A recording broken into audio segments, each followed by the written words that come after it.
qua mục này. Ê. Nè.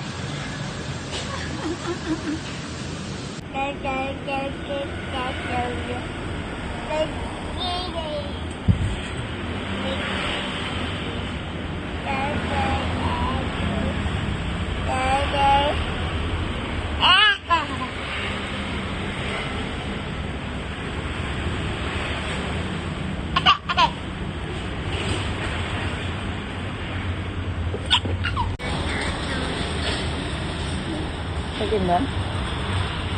Cái gì nữa?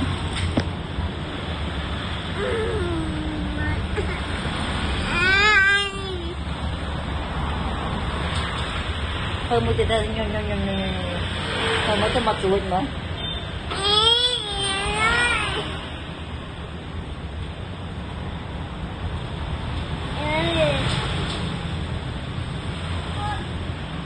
Ôi là cái camera chọn họ mà nè. Ơi. Ôi ra lời. Mình khâu chắc khăn cái chết đây anh ấy đấy à. Mua quá tệ.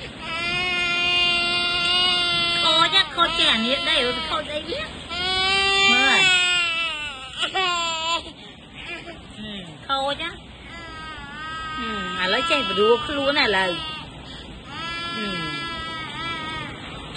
thằng quạt vào ra thầy dân biết á chạy nhá mình con anh nhé mười đừng vì gì tam bị na khi một tay vì thì chết thơ tam bị na cái anh chứ ngò với đái này hả nó sọc với thợ đái thợ định mình mà con thợ định mình mà thợ định mình mà mình cái thợ mình cái chết tam từ lên đi cả thì cái thơ đây đuổi ơi